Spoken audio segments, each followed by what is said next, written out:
Hi, everyone. I would like to start with a question. Raise your hand if you have been a child or are still a child.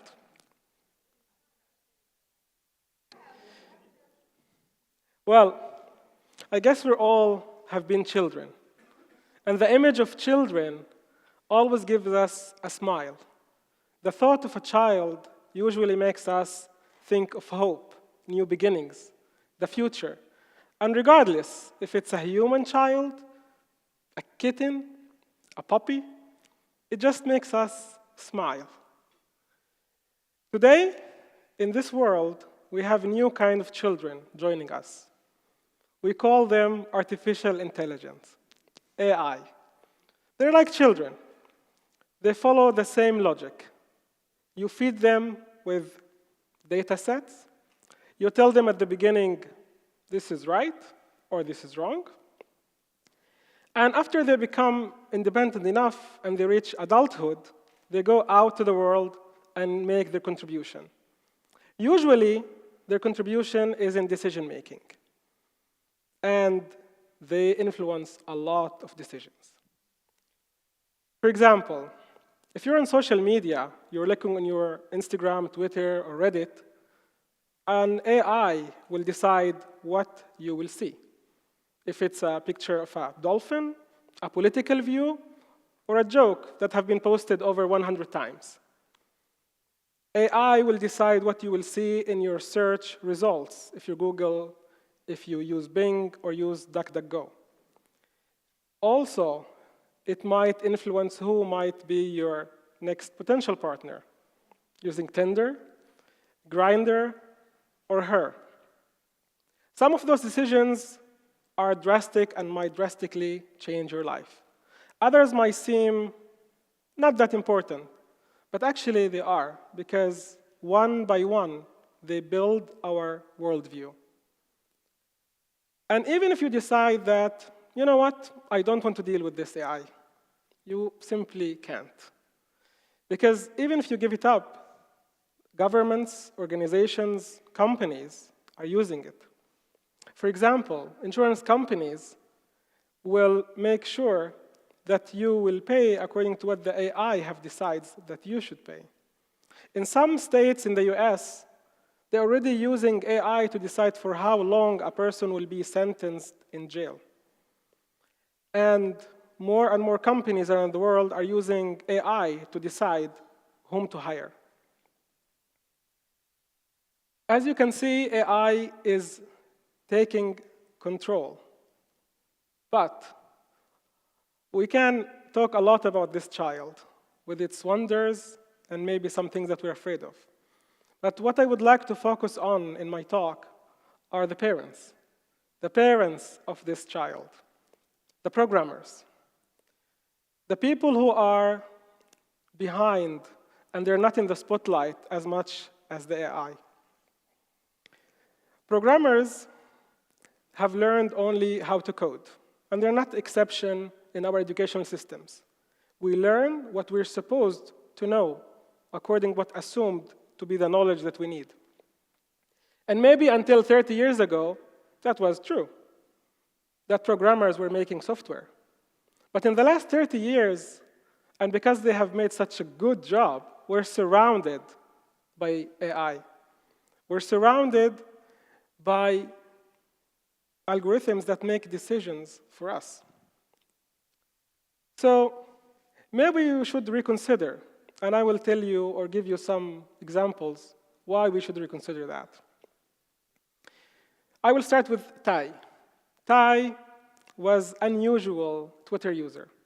Tai was a user that was created by Microsoft, and it went online after the parents decided it's time for it to go. And as some of us have that uncle or friend who tries to teach children how to curse, some people try to teach Tai how to say racist things, sexist things.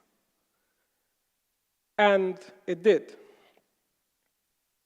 It did call for gassing people, hanging people, calling people names, and whatnot. And all of that happened within less than 16 hours. because AI learns very fast. The thing is that the parents didn't anticipate that. Therefore, they didn't really educate Ty on how to deal with it. Another example have been by Google. Google developed an AI to identify pictures. So you upload a picture, and then the AI will tell you there's a chair, a dog, a tree. The problem was that soon after it was launched, they noticed that it started labeling black people as gorillas. And that was something that made them do the exact same decision like Microsoft, pulling it off. In this case, the parents didn't feed their AI inclusive data set. Basically, they gave the AI only pictures of white people. And those are two examples of things we know because those AI interacted with us. They were made for public use. But how many AI are out there used by governments and companies that are black box to us, and we have no clue which decisions they're influencing in our lives?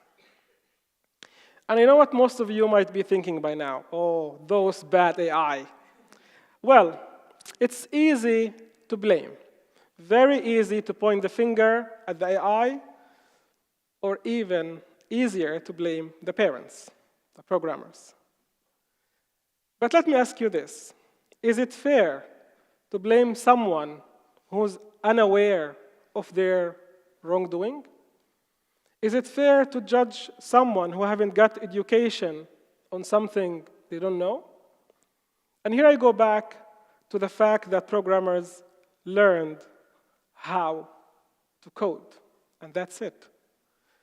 But now, in a world where we're surrounded by those algorithms, we need to make sure that those programmers learn also about us, people.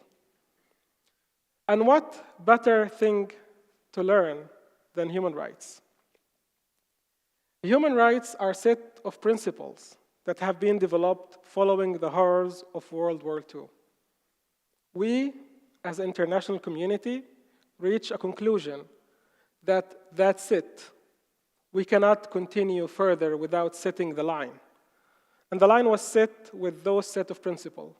Moral principles that say that we all born with rights just for the fact that we're born. Human rights are concepts that also have been a lot written about it, and many publications and extensive talks have been done about human rights. And not that only. It's also practical, because there are so many treaties that have been signed, international bodies that have been created. Human rights is not just a term that have been discussed on a philosophical level. It is implemented in nowadays as well. Human rights include individual rights and collective rights. It includes civil and political rights. It includes economical, social, and cultural rights.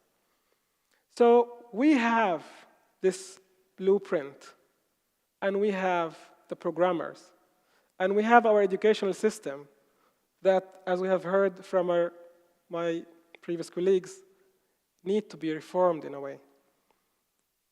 So I would like you to imagine with me a future where a programmer will think about access to health when they're working on their next AI, or will make sure that there's diversity in what they are developing, and there is equity and equality created in what they want to bring to the world. If we will have the power of technology alongside the power of human rights, we can actually start stepping slowly to utopia on Earth, and maybe some other planets, who knows. But the sure thing that if we will do that, we will make many, many children happy. Thank you.